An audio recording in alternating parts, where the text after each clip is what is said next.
Hello, welcome to the video. Today I'm going to be doing a Re-enchanting Christian book haul. So I did a book haul not that long ago of the books that I'd kind of got throughout the year last year. But these are all books I got kind of around Christmas, maybe just after. And I would say the theme is that they're all Christian books and they all touch on the more mystical side of the faith, I would say. Some more than others. I would say there's also a little bit of a theme of embodiment, how we interact with our faith in the real world, either through ritual, through our participation in society, or through stories. So the first book I have here is one I asked for Christmas, which does feel like a bit of an odd thing to receive, but it's what I wanted, and that is the Book of Common Prayer. Now, I go to like a non-denominational kind of evangelical church, so I hadn't really come across this book very much. You'll most likely find this in an Anglican Church of England church, and it's their main kind of liturgical text alongside the Bible. There were several reasons why I was interested in getting a copy of this. So a YouTube channel that I really enjoy called Gospel Simplicity did a nice video about it and was talking about how he reads through it and prays through it with his wife as part of their devotional time. And two of the books that I read last year had bits and pieces from it in. So one of them was Our Church Speaks, which is a devotional going through different saints or figures in the Christian history. And that included some prayers from the Book of Common Prayer. And also there was an Advent devotional I listened to called O Come Emmanuel, and that was quite liturgical, so took a lot again from the Book of Common Prayer. And I think I've just wanted to become familiar with more, perhaps more rich, theological, structured prayers, so I think this is going to be a great book to get some of that from. So yeah, that's the first book. So next up I have a book called Planet Narnia, The Seven Heavens in the Imagination of C.S. Lewis by Michael Ward. So if you've read the Narnia series, each book has quite a different feel to it, and some scholars have identified different patterns in the series, and Michael Ward here makes a case that each book is related to the different medieval planets. And I'm quite interested in symbolism and the medieval times, so I thought this would be a really interesting read. Yeah, over half a century, Narnia's symbolism has remained an enigma. Michael Ward has finally solved the mystery. In Planet Narnia, he shows that medieval cosmology, which fascinated Lewis throughout his life, is the key to the 7 novels. Examining the whole range of Lewis's writings, Ward reveals that the Narnia stories were designed to express the characteristics of the 7 medieval planets: Jupiter, Mars, Sol, Luna, Mercury, Venus and Saturn. Lewis constructed the chronicles so that in each book, the plotline, ornamental details and the portrayal of the Christ figure of Aslan all serve to communicate the governing planetary personality. I thought the book was going to be a lot shorter. It looks like there's a lot more to it than I expected. I thought it would be just a flimsy little thing. But it looks really interesting. There's also quite a few pictures to demonstrate some of his points, so I'm very curious to read this. So I have a reasonably extensive collection of C.S. Lewis's works, but there's still a few books here and there that I don't have yet. And I found one in Waterstones the other week, which I've not seen in there before, and that is The Abolition of Man. And I've heard this talked about quite a lot, and when I saw it I just had to pick it up. C.S. Lewis, the most important Christian writer of the 20th century, sets out to persuade his audience of the importance and relevance of universal values such as courage and honour in contemporary society. Both astonishing and prophetic, The Abolition of Man is one of the most debated of Lewis's extraordinary works. Now, while this book doesn't strike me on the surface as fitting into the re-enchantment theme, I think it actually does. One of the reasons I'm so interested in old stories is some of the values that I think we've lost nowadays. I feel like there are less opportunities in the modern world for things like courage and honour, but I think they're perhaps needed more than ever. And the alternative name inside for the book is Reflections on Education with special reference to the teaching of English in the upper forms of schools.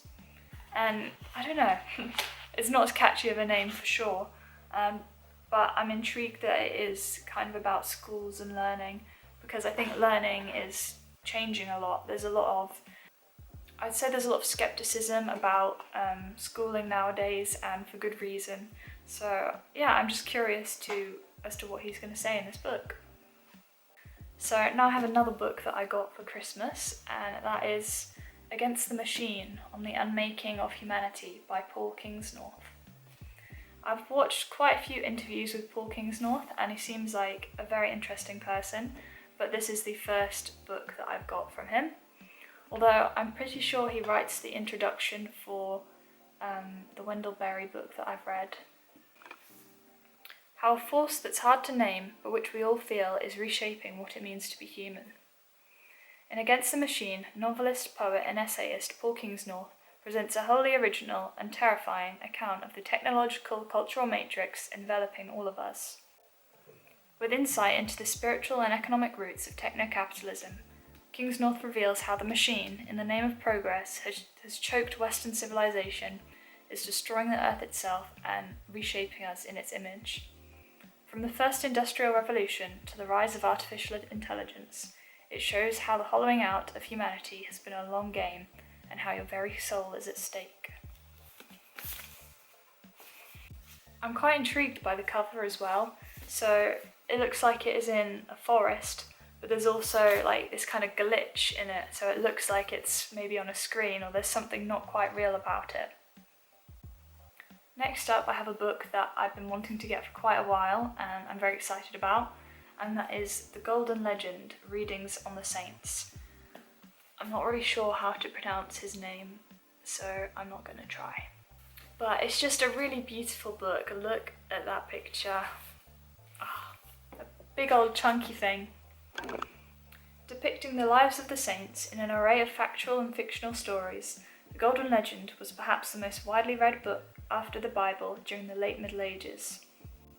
Arranged according to the order of saints' feast days, these fascinating stories are now combined into one volume.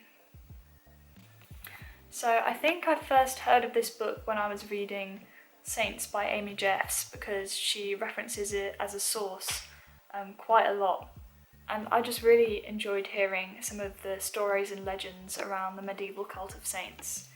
I particularly enjoyed learning about St. Christopher, St. Brendan. And at the moment I'm reading Amy Jeffs' book Storyland, which are myths generally in and around Britain. And there's quite a few saint stories in that as well, and I just really enjoy them. I think one of the things I particularly like is that they're very strange. There are some things that you would just never expect, some things that maybe on the surface don't really make sense. Like, there is more to the world than we can see around us. And that's by no means something that's exclusive to medieval texts. Like, in the Bible itself, there are so many weird stories. Like, you have the talking donkey. At the moment I'm reading the book of Judges, and so many weird things happen, and I don't need to understand everything. So this last book doesn't really belong in this book haul because I've had it for a few years, but at the time I don't think I was particularly interested in historical Christianity or re-enchantment as such. So yeah, I just kind of kept it in my room but not really looked at it. And that is Britain's Pilgrim Places. And right now this book is really up my street, as it were. Every major holy city and the pilgrim paths that connect them, from wilderness spirituality to city centre cathedrals, this beautiful book is the perfect companion. One complete guide to spiritual heritage contains everything a modern visitor could possibly wish for. Cathedrals, pilgrim routes and holy places that light up the landscape. Threading these sacred sites together are the most enchanting and historic pilgrim routes, ancient walking tracks chosen by the experts and fully linked to online information.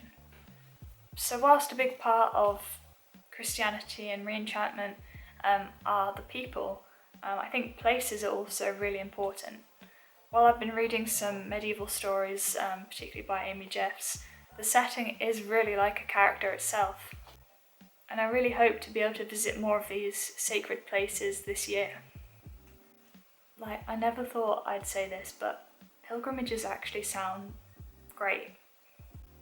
I think in such a busy technological world, just spending time walking from place to place, meditating, praying, everything being quiet and slow, it sounds difficult but really beautiful. So those are all the books I had to talk about in my Re-enchanting Christian book haul. Have you read any of these, and which of these would you most like to read?